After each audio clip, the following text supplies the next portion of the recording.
So, welcome again to Watching Paint Dry. I'm Kim Santini, and this is a little video series or live video series that I run from my studio every couple of weeks that give people the opportunity to ask more in-depth questions than what social media allows us to do. And tonight, what I want to talk about is one of my all-time favorite topics, and that is color. I have put together my 5 most important bits of knowledge that I think a creative needs to have in order to intelligently use color in their work. And I'm going to share those 5 tips with you, and then I'm going to open the floor up for questions. So, before I get started, what I do want to talk about is the difference between a colorist and a tonalist, because there's really 2 kinds of painting that we need to consider, or two types of art making, I guess, because painting is kind of a limiting phrase or limited phrase. But we have tonalists and we have colorists. And on the one hand, a tonalist is an artist that really leans into value to tell their story. So their work is really value driven, and you won't see a whole lot of saturation or strong hues or even a lot of color temperature shifts inside a tonalist work. It's going to be driven mostly by value, uh, and hence the word tonal, right? Whereas a colorist is a creative that really leans into, very generously leans into saturated, bright, bold color to tell their story. And a perfect example of a colorist work would be the image of the rabbit that I used to advertise or promote, share this event. And it was the opening slide. If you happen to be here a few minutes before 7, you got to see it again. So actually, how about if I bring it up? And let's see, where is it? There we go. So as you can tell in this image, there's a very little sort of gray-based or black and white-based value shifts or transitions in the painting. Every single mark has or can be, almost every, has or can be identified or named to a particular color family. And in addition, my strongest, darkest values in the painting are also really strong, brightly saturated, highly chromatic colors. If this same sort of painting were to be created by a tonalist, there would be less of those bright reds and oranges and purples, and those blues would be really grayed back. The majority of the painting would look a lot like the background or the area behind the rabbit, where the colors are a lot softer and they don't demand so much attention. Okay, so now that you know the difference between a colorist and a tonalist, let's really talk about the 5 things that I think are most important for anyone who wants to be a colorist or more intelligently choose color in their work that they need to know. So the first thing is that you need to know your colors. And we know this, right? We learned our color wheels in like kindergarten. We know that, you know, blue plus yellow make green. That's a pretty basic thing. But do you really know your blues? There are probably 50 different blues in any given paint line. There's so many blues, it can be overwhelming. And they're not there so that you can go to the paint display and choose the tube that most closely matches the color of the sky that you're trying to paint. That's a tube painter. And there's nothing wrong with being a tube painter.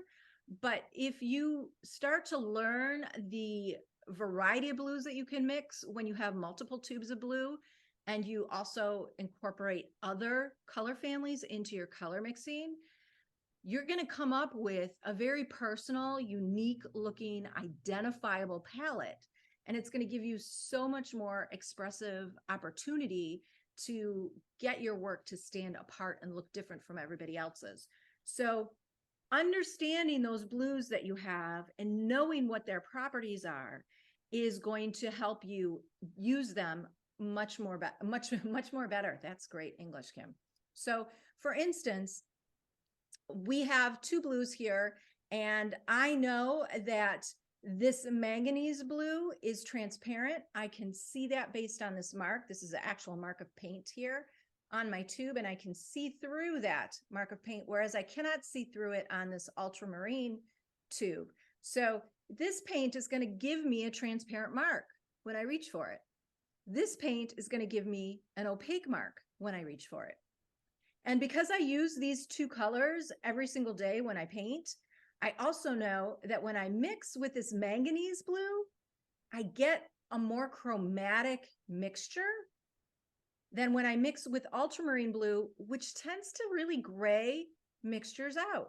Ultramarine is more of a tonalist sort of tool, whereas the manganese is more of a colorful or colorist one. So really knowing my paints is going to help me to make better choices when I'm mixing colors and when I'm actually laying my palette out. The second really important thing that I want you to be aware of is color as value. And this was kind of a mind-blowing thing to me to learn, to consciously learn. So, let's look at this yellow here.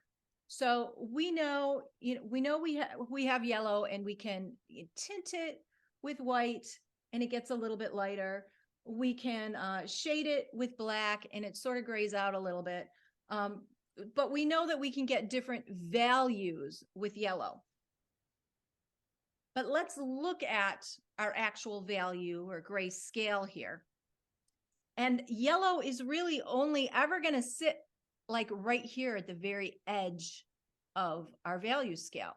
I can never take a yellow and try to use it as a darker value. It's just not going to work. If I darken my yellow so much that it hits this value, it's no longer going to read as a chromatic color. So understanding where or how each of the colors in our wheel or on our palette fit inside the value scale then helps us to be able to choose expressive color that is going to tell our story. And I'm going to tell you a huge secret when it comes to expressive or arbitrary color. We know that when we are trying to model a form, we have to be very attuned to our highlights, our midtones, our lowlights, bounced light, all of those things. We have to be very attuned to that, and we have to get the value correct in order for a form to feel like it is modeled or actually has solidity to it. You can model a form with arbitrary color very easily with just this one tip. If the value is right, any color will work. If the value is right, you can put any color in there. I'm going to challenge you to try that. It's going to be mind-blowing for you. So thinking about or learning to think about your color choices, not just because they match what you see representationally or they fulfill an emotional or symbolic content, but learning to think about them from a value standpoint as you begin to carve out space is really going to help you choose the right colors. And I also want to point out that a saturated color is going to appear to come forward more or require more attention just because of its color saturation.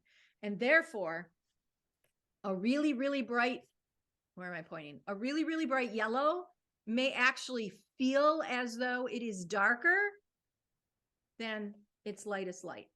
So really be aware when you're looking at a painting and ask yourself, am I really seeing its value or am I seeing the color saturation?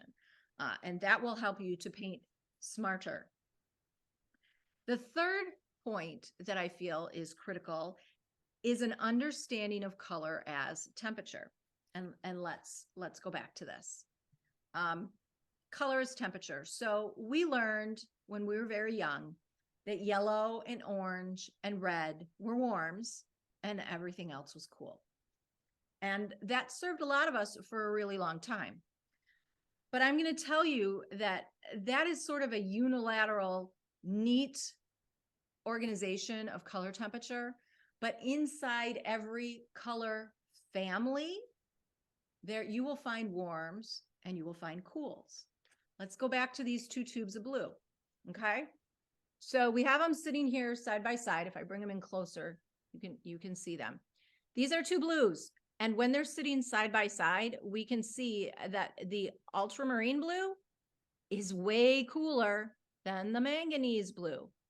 These are both blues. And if we went with that sort of overarching definition that blues were always cool, we've just proved that wrong right here by looking at these two. So understanding that there can be warm and cools of every single color family, regardless of whether it's a red, orange, or yellow, or a blue, green, or purple, is going to be a key component in further helping to make marks that tell your story more clearly. Also, I want to point out that, you know, this manganese blue here, it feels really warm right now, you know, against the white of this paint tube, but color temperature is always relative. And I could put marks next to this manganese blue that make it look cool. So a color temperature is more of a fluid discernment based on the context that the color sits inside. So also be aware of that. I know, you know, the logic part of our brains wants to label this and say this is always going to be warm, but that's not the case. So you just need to be aware of that. The other thing that I believe to be critically important to mixing color is having a tool that enables you to do so. Now, I happen to work in acrylic paints, and acrylic paints dry pretty quickly.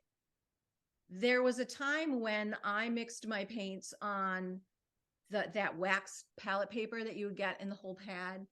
I also tried to mix my colors on a big sheet of glass. And I was continually struggling with the dry time of the paint on my palette. Never an issue when I was making my marks, but I was never really happy with, or never really felt fulfilled with my ability to mix a large array of colors simultaneously, like I wanted to do, like I knew oil painters did.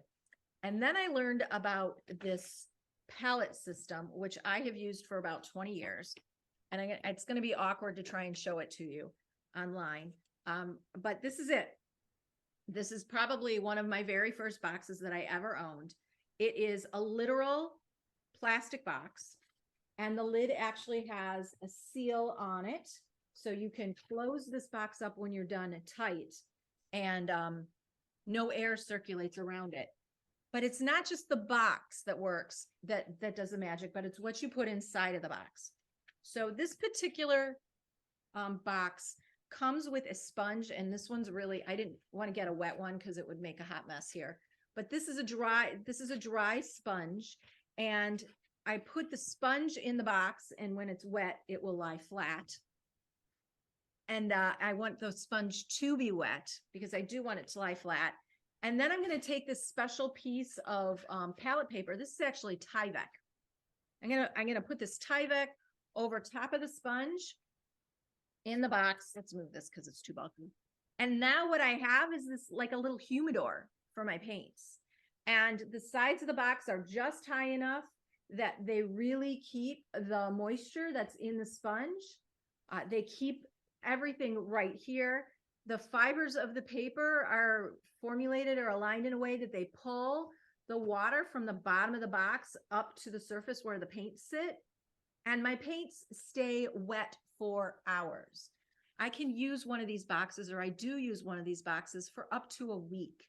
It is crazy the flexibility that this box gives me with regards to handling my paint. And what you can see from this piece of palette paper inside the box is that I'm able to line up or squeeze out all of the colors that I want around the perimeter. And then I use the center portion to mix from. So I'm able to have all of the colors that I want to complete or use in a certain painting right here at my fingertips all the time. I'm not stopping my painting process to rifle through a drawer of paints and find the color I want and squeeze it out and then try to mix the color. The color mixing happens very organically and immediately as I'm looking at my painting and deciding what the next mark needs to look like. So I cannot speak highly enough of the way that this palette box completely shifted the way I was able to think about, mix, and immediately apply the colors that I wanted, the marks that I wanted on my paintings. And a recent thing that I discovered is that I'm now working with 2 palette boxes. So I have one box set up that I've been using for about a week. And what happens is that all this area in the middle where I'm mixing, it has little bits of all the colors from the perimeter in it. And I get really beautiful harmonic marks. I can't get a whole lot of saturated color mixed in a palette box that's already broken in, but that's where all my beautiful grays come from, and my colors that are a little dirtier. They come from working out of a broken in box. And then I'll set a fresh box up for myself where this interior is cleaner than this piece of paper is. It's much cleaner.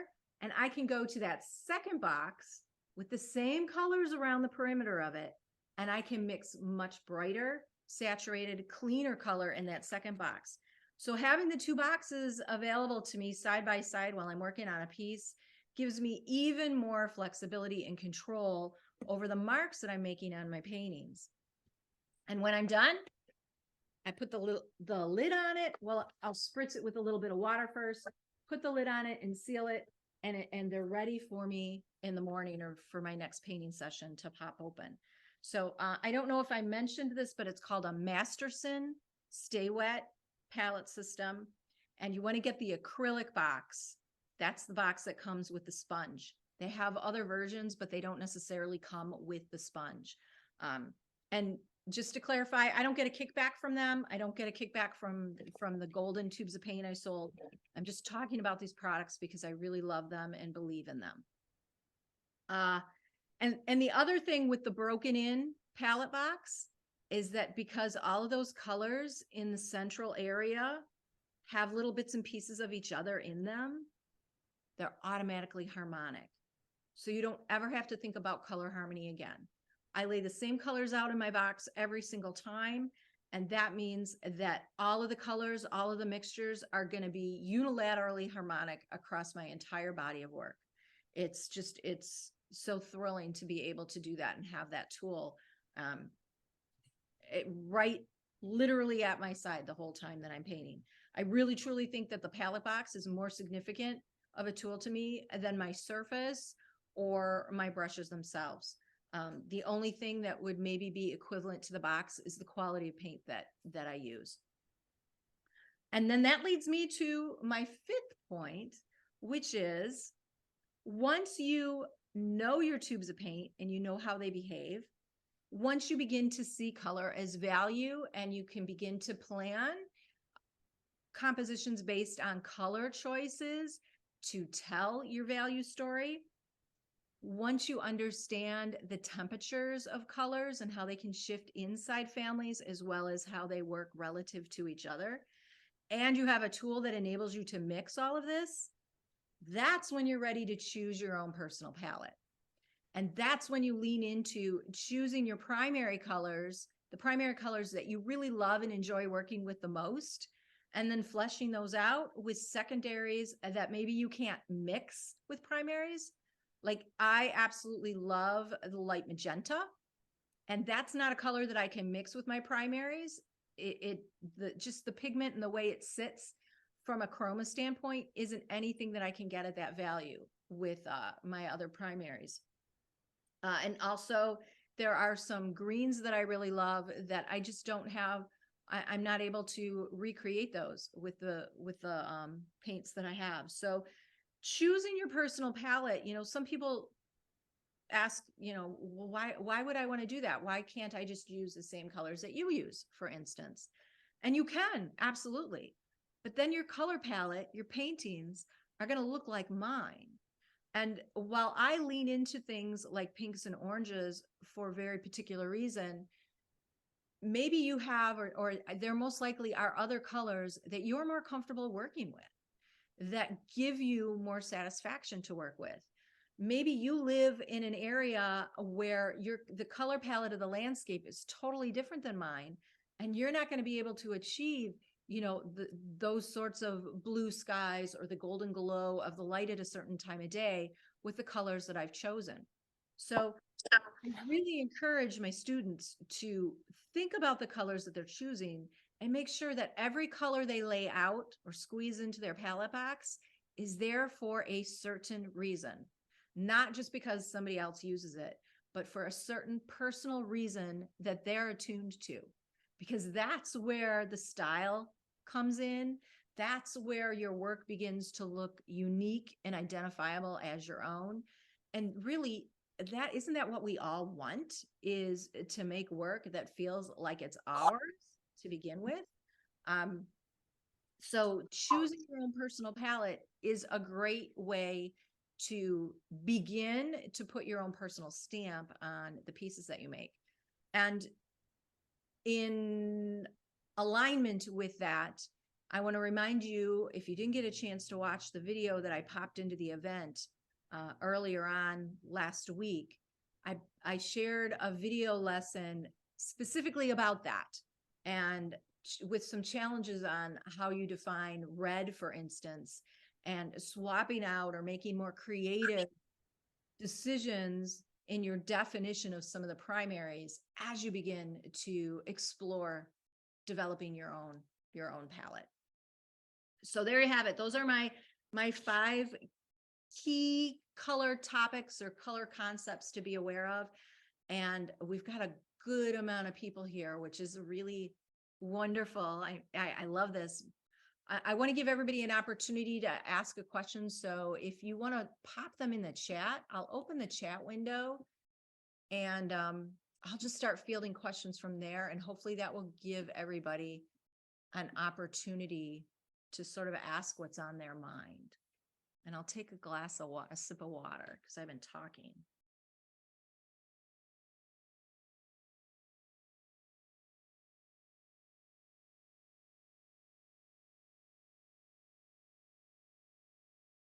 I think it's ironic that the drawings behind me are all in black and white. I didn't consider that when I set up for tonight.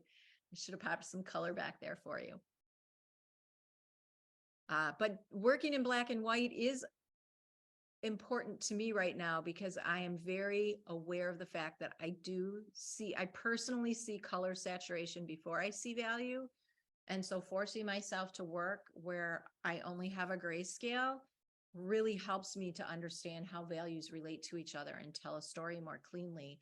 And then I can take that experience and to my color palette and make better choices there when I'm working.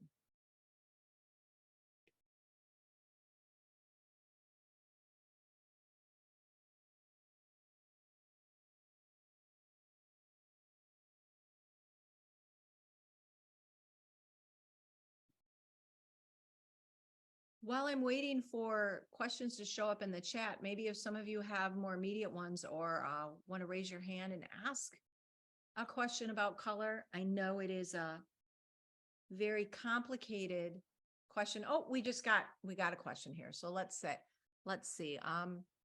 You talked one of the last times about my pool of mud that I draw from for consistent results within my mixing. Am I working within that pool, or as I am working within that pool, is it changing? So isn't the pool itself ever changing? And then how are you working as stated? Great question. So the painting that is opposite me on the easel right now has a lot of browns in it, and browns that are really dark in value. So my browns are, where'd my value scale go? I was painting from my darkest dark over to about three values in maybe. So I mixed a puddle that wasn't quite my darkest dark. I mixed a puddle of color that sat right here. And then as I made my marks, I decided if I wanted to go lighter, whoops, my camera's reversed. If I wanted to go lighter or darker, and then I mix with my brush, and I take my brush and I dip it into whatever color I'm adding, whatever root color I'm adding to the pool, and I can push and pull my puddle in that direction. And what happens is that I actually end up with a trail. You know, I don't have a puddle or a pool per se on my palette paper, but I end up with a trail where each little section of it is a little different than the one next to it. And that is how I utilize really neutral harmonic steps in color. And I actually have a video about that too that I shared on my Facebook page probably 6 weeks ago. I'll make a note to pop that into this event for you so that you can see, because I really articulate that and I show you the surface of a painting, and I speak specifically about the nuance and the shift that I did on my palette in between each mark as we move across the painting. But I think the key component there is that I mix with my paintbrush. So that takes a lot of getting used to, or a lot of awareness as to how much product you're lifting when you pull from your root puddle, when you pull from your root tube in order to modify your puddle. You have to have great control over the quantity of product on your brush. And you also have to carry that control over to your painted surface as you remove the paint from the brush with your marks, because it's a process of going back and forth all of the time. And you really don't want your brush to get so heavy with product, gunked up, that you no longer have control over the kind of marks that you make. So it takes a good amount of practice to go back and forth, but that's how I love to work. And the other thing that I do personally, every time I go to reload my brush in a painting, I change the color up. So I don't mix a big, huge pool of brown and apply it everywhere, and then mix a big pool of green and apply that everywhere. I mix a very small amount of brown and I make a mark, and then I go back and I shift it. So maybe I make it a little redder and I make a mark, and then I might make it oranger or add a little bit of yellow to it. And then I'm going to make a mark, and then I might go back and add a little bit of blue to it, and I make a mark. So every time I make a mark on my painting, the color is shifting a tiny bit. And the other thing that I happen to do is work in an isolated area of a painting. So, you know, I'm not making a mark here and then going over here and then going down here and over here. It's not a paint by number. It's let's work on this passage until it feels satisfying. And then I'm ready to work on the area adjacent to that. So I hope that helps you, Grace. That does. It's complicated to do, but it's great information. It took me a long time to figure this out. I didn't always work that way, but when I began to pay attention to the paintings that worked, that, you know, I would come out of my flow state, or I would step away from my easel and I'd be like, dang, I just made that. What happened? And I would start to pay attention to the things that were in place when I had those small successes. And then I was able to piece this sort of process together over the years. Thank you. You're welcome.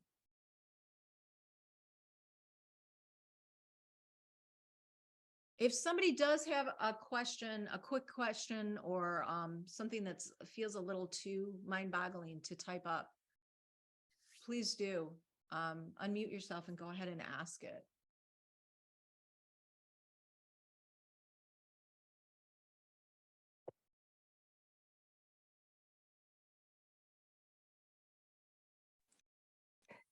Hey, can you hear me?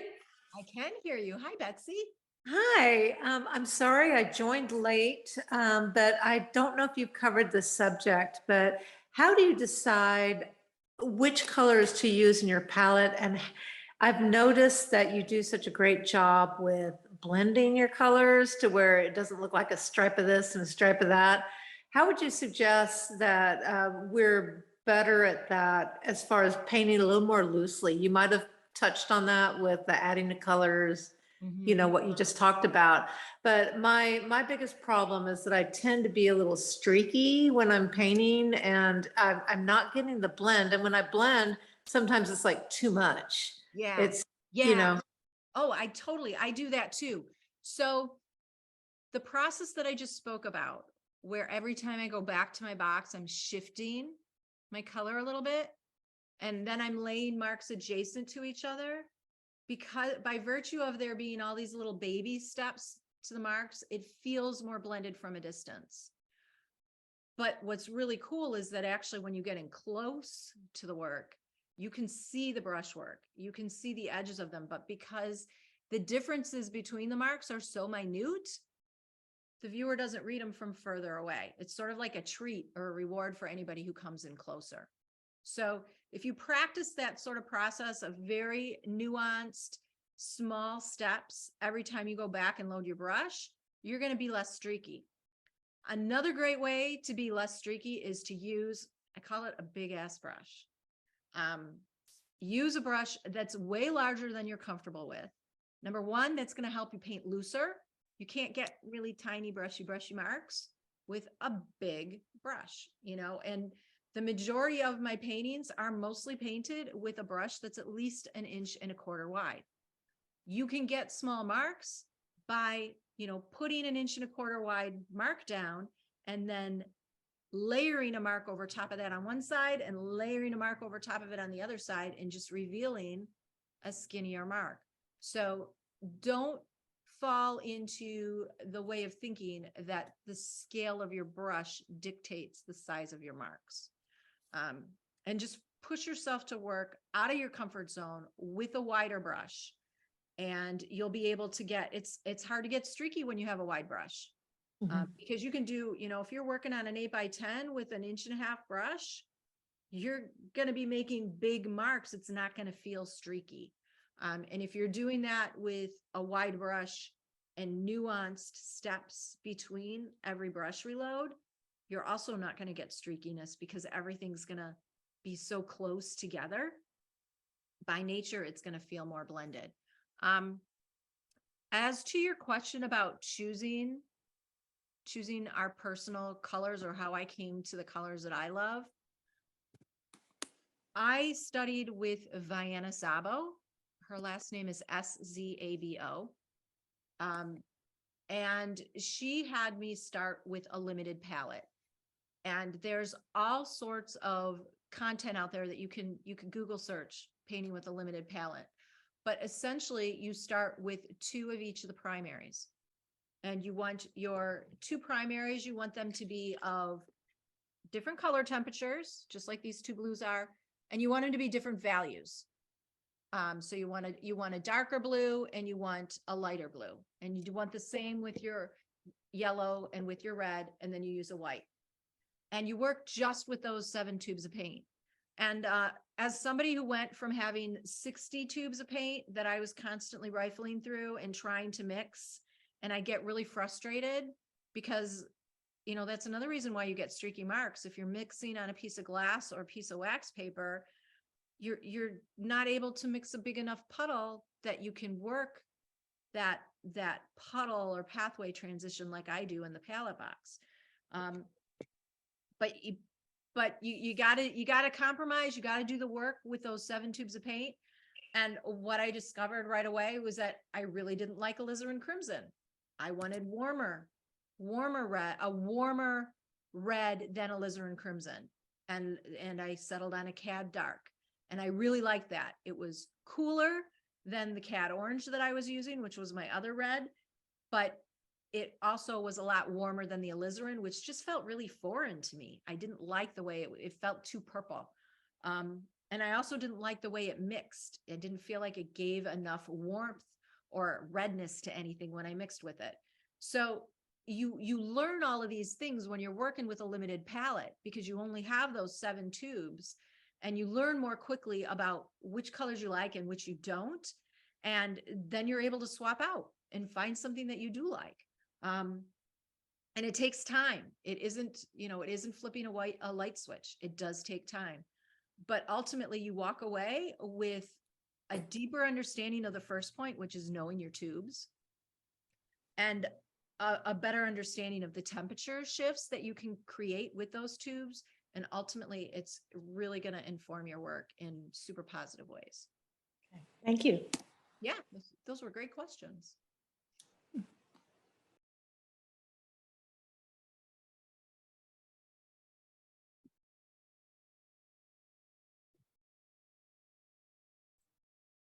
Hi, Kim. I have a question. Hi, Trisha. How are you? I'm well. How are you? Good. Good. I paint a lot of deer and animals Mhm. as well. And are there other options or from your everything that you've done? When I try to lighten, like let's say a deer, which is like a reddish Mhm. brown hue, I hate the way like that the orangey browns look with white. Do you have alternatives to lightening other than white? Yes, yes, yes. Yes. Okay, so I'm so glad you asked this because I realized I didn't talk about it. There's a reason why there's 15, 20 different reds, and they fall across a value scale, right? And the same with all of our primaries. They're gonna rank across a value scale. You're gonna get more values differences in the red family and the blue family than you will in the yellow family, for instance. But they're all gonna fall into different value steps or ranges. And the first thing I would tell you if you're, and I don't know your level of experience, Trisha, but if you were saying I wanted to paint a deer, I would say don't put brown on your palette. Don't put any earth colors on your palette, mix them. And what happens when you mix your earth colors, and an earth color is really a little bit of each primary. An earth color is mud. And when we think of, or when we call a color muddy, that means that it's not clear, and it's not clear or clean because it has red, blue, and yellow in it. And when we mix our three primaries together, we get red. So, going back to the concept of mixing a variety of browns that are different valued without reaching for white or black. Think about your darkest three primaries, mix those together. Now you have your darkest brown. Take your lightest three primaries and mix those together. And now you have your lightest brown. And inside those, the darkest brown and the lightest brown, you can now push and pull those from an umber to a sienna to an ochre, depending on how much of one of those primaries you put in. So for instance, an ochre is going to be yellowish. It's going to have more yellow than red or blue. A sienna is going to be reddish, and an umber is going to be bluish. So now you have complete control, not just over the ishiness of the browns or the earth colors that you're mixing, but of the values that you're mixing without ever having to go to that white or that black. As soon as I say never, I'll think of an instance. I rarely, 99.9% of my paintings do not have black in them. 100% of my paintings never have pure white in them. I don't lay out black. I use a Prussian blue, a Payne's gray, and an anthraquinone blue to achieve my darkest darks, or to add into, mixtures with my darkest primaries. But I never use black. And I don't like using white to tint with because it flattens and chalks out the color. And it doesn't make it feel, it ruins the harmony. So I know I spoke really quickly with my enthusiasm there, but do you feel like that gives you a little bit to work with? Yeah, I think so. I'm going to practice with the I'd like to mix my paints too. I don't like to pull it out of the jar or tube, so I'm kind of comfortable with mixing. So I will do that with the darks and the lights and see, just play. Yeah, fantastic. Have fun. I love mixing up color swatches.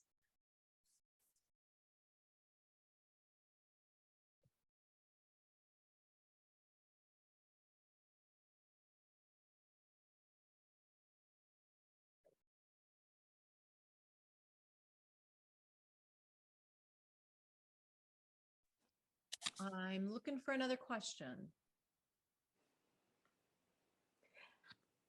Kim? Yes. Me again. Um, I do sell quite a bit of my work, and I play with paint as well as ceramics and mosaics. But how have you found the best platform to sell? Well, I don't know that I can necessarily speak to that, Betsy. It's a really great question, but it all hinges on who your buyers are and where they're at. And social media is so topsy-turvy right now. And and also price points have a lot to do with it. So I feel like that's a conversation that we could have on a deeper level, where I could find out or understand what your work looked like, what your price point was, what other artists are doing that are similar to you, where they're having successes. What does your marketing plan look like? How often are you talking to people on your mailing list? That sort of thing. There's so many factors that contribute to success with sales on any platform. It's there isn't like a really quick answer without knowing all those other variables. And even then, it's a lot of guesswork. But it's good that you're thinking about this and you're aware of it, because that's the best way to fine tune or experiment and try different things and see what works.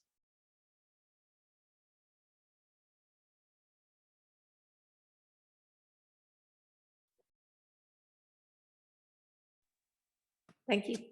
You're welcome. I think that the questions asked in the group should be relative to everybody or relevant to everybody. But I have an odd little question. There was a page that you called White Rabbit that I really enjoyed. I don't know if that's still around or not. I aspire to it. I'm on a budget, but if it's still around, I may get it. It was, A you piece. know, on paper. It was on paper, a rabbit, a white rabbit on top of some other stuff. Alice's Rabbit, I think, wasn't it? Maybe. Yeah, that was one of my daily warm-ups from a couple of weeks back. And I only have my little laptop screen right now, and that even is limited, so I can't see super well. But what I thought that I noticed was something that I encountered in terms of how some of the paint was laid down. I had done a thing, I was dabbling with paint pouring, and I was using just too small amounts of the paint. But what I was doing some messing around with it on one piece of paper and then laying that paper down on another piece of paper and rubbing it. And I was getting this weird little texture of how the paint went down. Yeah. And it looked like in the rabbit, it looked like I saw the same kind of texture. And I don't know if you got from painting, or were doing anything where you were doing that. Well, the process you're talking about is something that I call monoprinting, where you have a wet surface and you use that wet surface, you apply a dry surface to it, and then you lift. And the dry surface that you apply now has remnants of what was on the wet surface, but both of them are changed. And I do that quite a bit. I do that in my drawings, in my journals. I even do it on paintings, where I'll press paintings against each other or use something else to lift or manipulate the paint that's on the surface of the painting. I don't believe I did that in the piece that you're referencing. I think that painting was mostly non-dominant hand work without a brush. So I was using like a wedge or paint pusher or a credit card or some sort of tool that would scratch into the surface.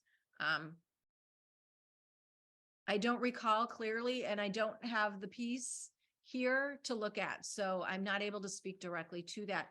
But if you want to continue the conversation, Grace, we can do that via email or some other way. I would do that. And meantime, what I did get is I didn't know that you did that a lot. That what we just talking about the monoprint, even in your painting, I didn't know that. So that's a juicy piece right there. Yeah.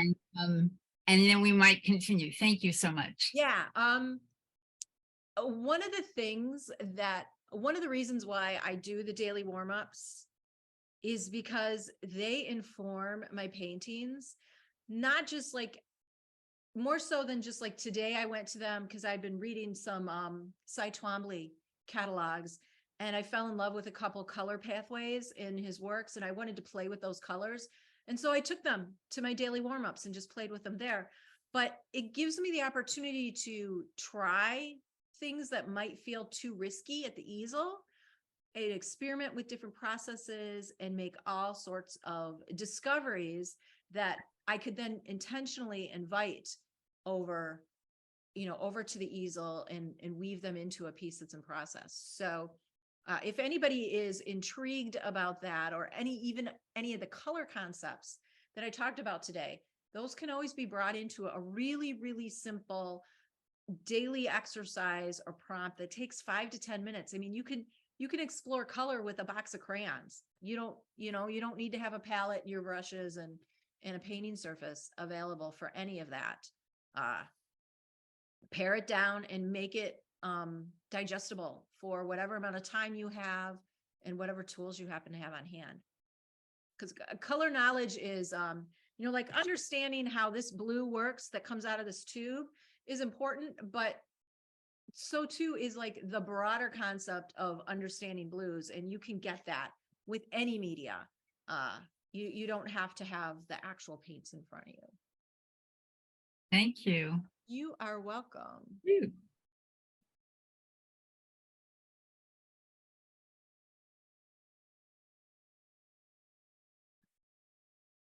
We have a few more minutes if there are more questions.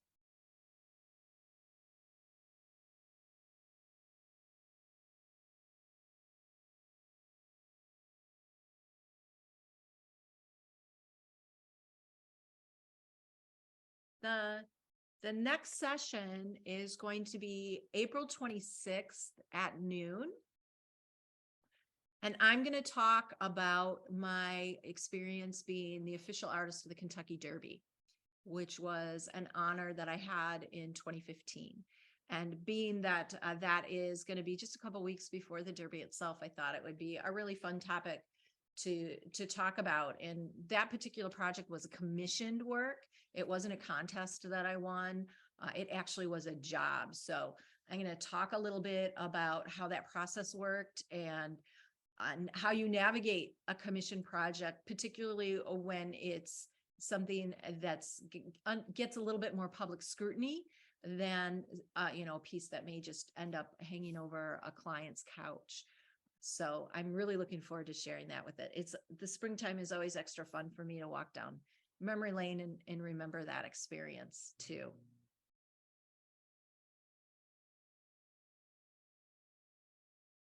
Do we have any other color questions? I see Ivy's got her hand up.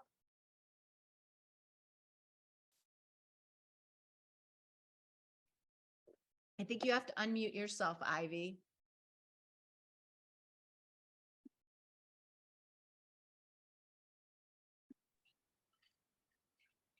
There we go. Thank you.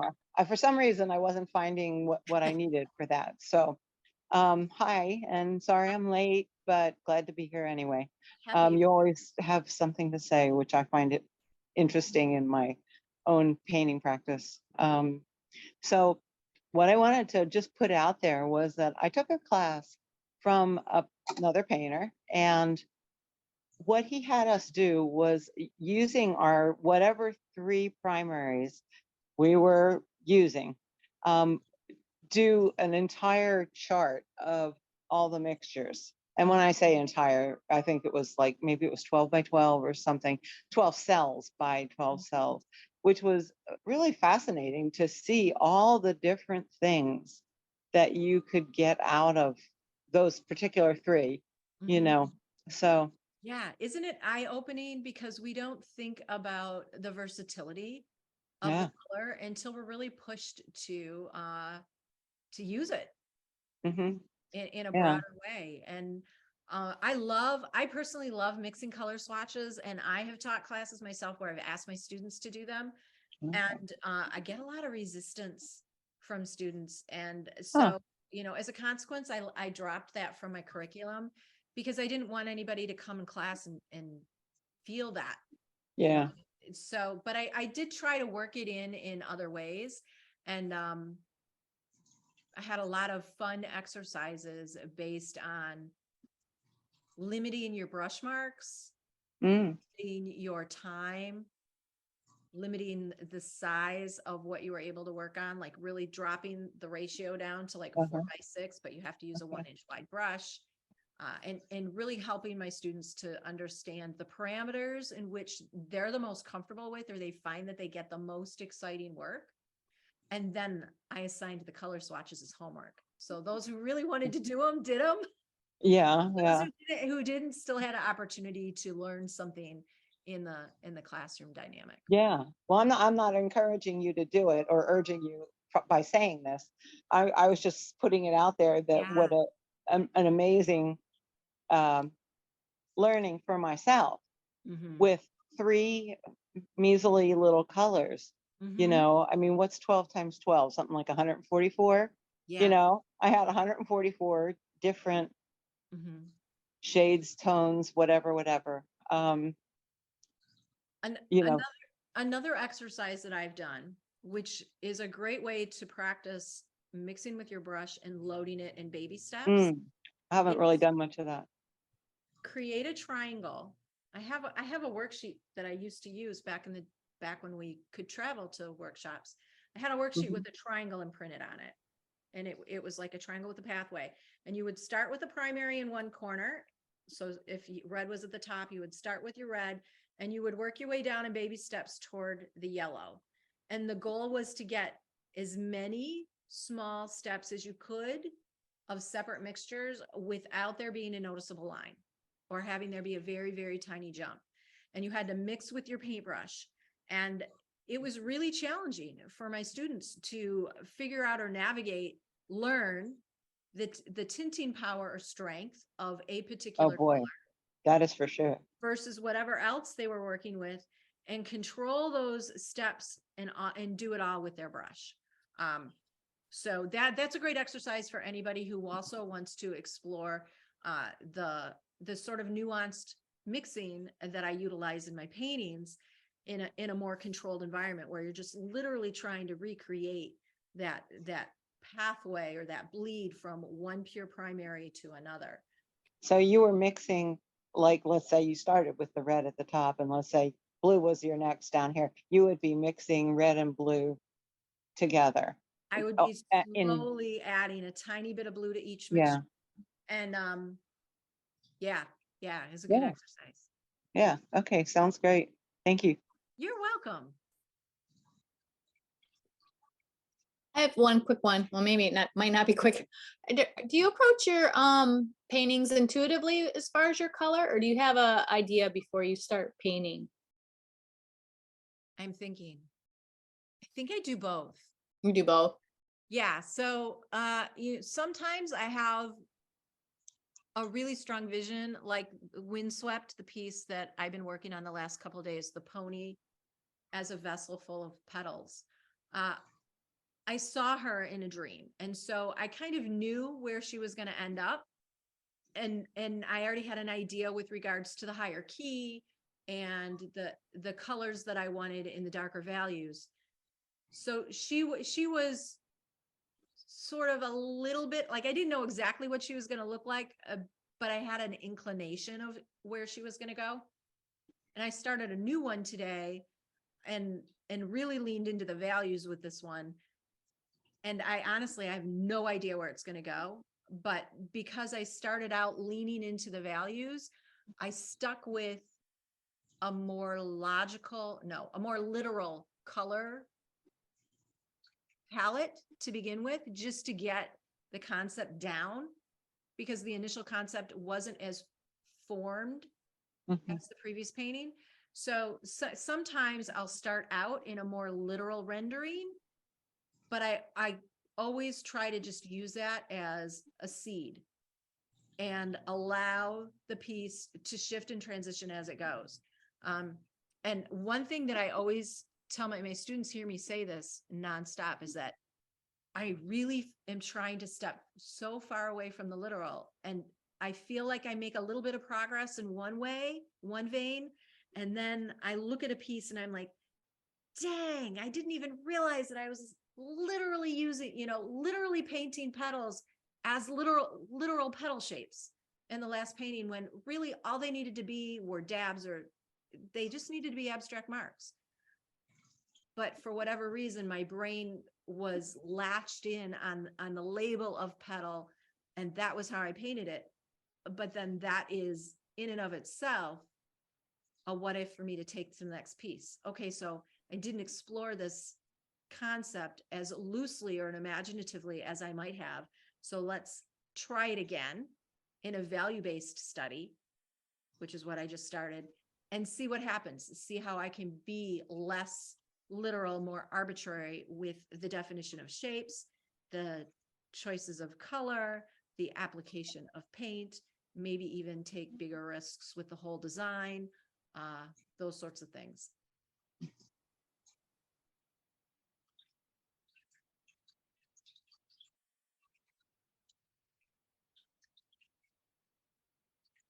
I think we have I had time it. for Oh, one more question. I, Is that you? it's Anna. Oh, hi, Anna. Oh my goodness. Hi, I can't see you. That's okay. This is kind of this is kind of a basic question because I think people are more advanced in their painting than I am, but I'm trying to upgrade from like student paints to artist paints.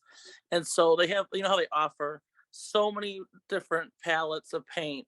And I ended up getting just a basic like 12 pot type of paint that was artist grade. Do you think that's a better way to learn about the colors instead of going with at the beginning? That is such a great point, Anna.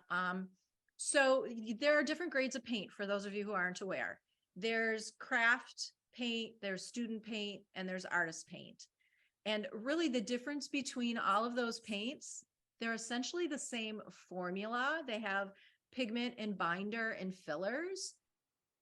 The student grade paint or the craft paint is going to have less pigment than the professional or the artist grade paint. And what happens when you have less pigment is that it's harder to get those nuanced or those baby steps in your mixtures. So when you have a higher quality paint, the mere fact that there's more pigment in that product allows you to mix all those smaller steps. And a great example would be house paint samples. If you've ever worked with house paint, and I painted with it for a number of years, and I still do use house paint, for a number of different reasons, but you can really, if I have two sample tubes of house paint color, you can really only get maybe 4 or 5 steps between the two jars of sample house paint colors. Whereas if I had 2 tubes of professional paint, I could probably get 40 or 50 steps between them. So Wow. going back to your question about which paint to choose, I would say buy the best that you can afford, but don't break the bank. If you want to really play with color, you need to get, at the very bare minimum, a student grade paint, because you're not going to be able to explore or learn with the craft paint. So you want to get something, and every paint brand, well, I shouldn't say every paint brand, the majority of paint brands that are sold in an art supply store have different levels or different grades of paint. And if you're questioning what it is you're getting, talk to a sales associate. Typically, the lowest cost paint is the paint with the least amount of pigment or a lesser amount of pigment. But there's also inside, I use Golden Heavy Body paints, and they're different. They have different price points based on the cost of the pigment that goes into it. So for instance, cadmiums are super expensive, but there are other color options that are non-cadmium that are less expensive because the pigment itself doesn't cost as much for them to acquire and mix into the formula. Is that So gonna- would you, Oh, go ahead. yeah. Oh, sorry. I was gonna elaborate on there. I was gonna ask like for more, some more info, but, so I have the 24 pot student grade, and then I upgraded to the 12 pot. Would you suggest practicing with the color and the less expensive student paints, and then do things that maybe, does that make sense? Does that question make sense? I think I know what you're saying. So you want to know if it's still cool to use the lesser quality paint in the work you're creating. Yeah, like just like to practice. I mean, I know it wouldn't be the same. It's not the same paint or the same quality, but like painting, you to know the values of how it works together, and Yeah. then use the other to Absolutely. do something more permanent. There's so many things that you can learn other than the actual like intensity of the color. Because if you're mixing with a brush versus a palette knife, you can practice that and work with pressure and paint loading and paint offloading and how to make, marks. I like to use a really wide flat brush, and then I twist it and I do all sorts of things with my arms so that I'm not just getting, an even rectangular site brush mark. So there's lots of different ways that you can use that paint. Just be aware that it's going to have some limitations with regard to nuance, and you may actually find that those middle mixtures feel more gray. They feel more tonal than a higher quality paint might give you. But as long as you're aware of that, there's nothing wrong with it. And actually, I know a number of painters who prefer to use a lesser quality paint because it gives them more tonal marks. And they don't want to work with the saturated marks. So they're happy with that aspect of it. Thank you. You're welcome. I'm glad you're here tonight. I had trouble getting in, but Um,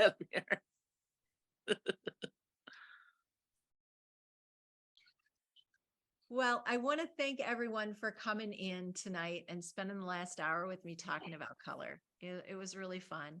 And feel free to follow up with questions, but you can throw comments into the event itself if you want to start a conversation among the group, or reach out to me, for further clarification on things that I've said. And I will get that little video posted that I mentioned earlier. I'll share a link to that in the event as well. Just so you know, I do have a YouTube channel, and it's relatively new, and I've been slowly adding content to that, but I'm Kimberly Kelly Santini over on YouTube. If that's something you want to just go on your own sometime and check out what's there. I do have a lot of journaling content there, as well as some sample painting lessons. So you might find something you like. But I really appreciate everybody being here, and I'm going to let you go now and enjoy your evenings. And hopefully I'll see some of you in a couple of weeks, or at the end of the month when we talk about the Derby experience. So everybody be well, have fun Thank at your you. easels, keep painting and asking the great questions. All right. Okay, thanks, Kim. You're welcome. Bye. Bye.